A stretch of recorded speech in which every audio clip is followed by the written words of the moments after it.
श्रीनगर के हजरत बल दरगाह में तोड़फोड़ होती है। दरअसल ये तोड़फोड़ इसलिए की जाती है क्योंकि वहां के उद्घाटन बोर्ड पर अशोक स्तंभ उकेरा गया था। लोगों की भीड़ आती है और भीड़ ने उस अशोक स्तंभ को तोड़ दिया। इसके बाद से इस पूरे मसले को लेकर सियासत भी तेज हो गई। जम्मू कश्मीर के मुख्यमंत्री उमर अब्दुल्ला ने अशोक स्तंभ को वहां लगाने को लेकर सवाल खड़ा कर दिया और कहा कि आखिर अशोक स्तंभ वहां क्यों लगाया गया, किस इरादे से लगाया गया। साथ ही उन्होंने ये भी कह दिया कि आखिर अशोक स्तंभ क्या दरगाह और मस्जिद में लगाने की चीज है, ये तो सरकारी विभागों की चीज है। तो इसको लेकर अब बवाल मच गया। आपको बता दें कि महबूबा मुफ्ती ने भी ठीक इसी तरह के सवाल उठाए। लेकिन इसी बीच आपको बता दें कि दरगाह में तोड़फोड़ करने को लेकर, खासतौर से अशोक स्तंभ के साथ तोड़फोड़ करने को लेकर इस पूरे मसले में पुलिस ने कार्रवाई की है और इसमें 20 लोगों की गिरफ्तारी की गई है।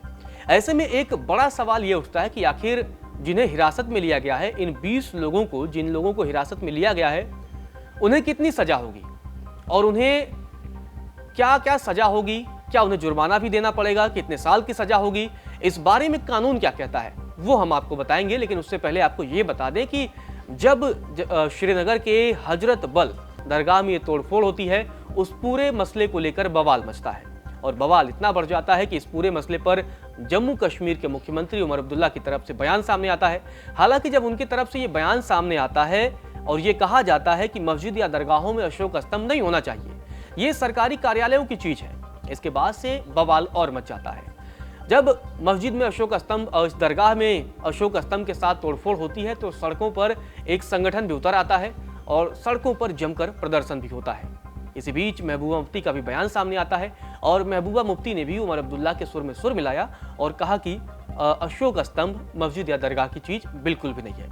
सबसे पहले आपको ये बता देते हैं कि आखिर पुलिस ने इस पूरे मामले में किन धाराओं के तहत मुकदमा दर्ज किया है, वो आपको बताते हैं। उसके बाद फिर बताएंगे कि आखिर जिन्हें गिरफ्तार किया गया है और अगर उन्हें दोषी पाया जाता है, जब दोषी पाया जाएगा तो उन्हें कितनी सजा हो सकती है और क्या उन्हें जुर्माना भी देना पड़ेगा, ये भी आपको बताएंगे। सबसे पहले आपको बता दें कि पुलिस ने धारा 300, 352, 191(2), 324(4), 196, 61(2), BNS धारा 2 और PINH अधिनियम 1971 के तहत ये पूरा मामला दर्ज किया है।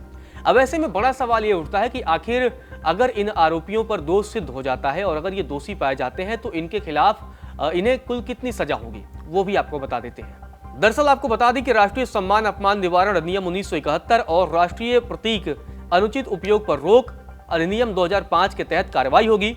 आपको बता दें कि राष्ट्रीय प्रतीकों के अपमान करने पर 3 साल की जेल की सजा होती है। इसके अलावा जुर्माना होता है या फिर दोनों होता है। वहीं तोड़फोड़ करने या मिसयूज करने पर 2 साल की कैद की सजा है और 5,000 रुपए जुर्माना है। आपको बता दें कि दरगाह में हाल ही में हुए नवीनीकरण और सौंदर्यीकरण के दौरान लगाए गए बोर्ड पर राष्ट्रीय प्रतीक अशोक स्तंभ की आकृति उकेरी गई थी। कुछ लोगों ने इसे इस्लामी धार्मिक मान्यताओं के खिलाफ बताते हुए पत्थरों से तोड़ डाला।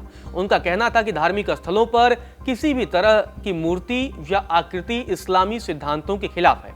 इसके बाद से आपको बता दें कि आरोप प्रत्यारोप का दौर शुरू हो गया।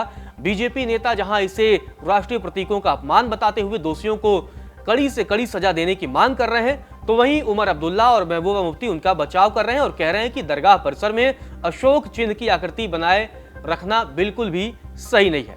आपको बता दें इस पूरे मामले में 20 लोगों को हिरासत में लिया गया है और वहीं कुछ लोगों से पूछताछ भी की जा रही है। आने वाले समय में और भी लोगों की गिरफ्तारी हो सकती है, लेकिन अब इस पूरे मसले को लेकर सियासत है। वहीं आपको ये भी बता दें कि जब ये पूरा बवाल चल रहा था, उसी दरमियान राजनीतिक दलों के कई लोग सड़कों पर भी उतर आए और प्रदर्शन करने लगे और इसके बाद से ये पूरा मामला और भी गंभीर हो गया।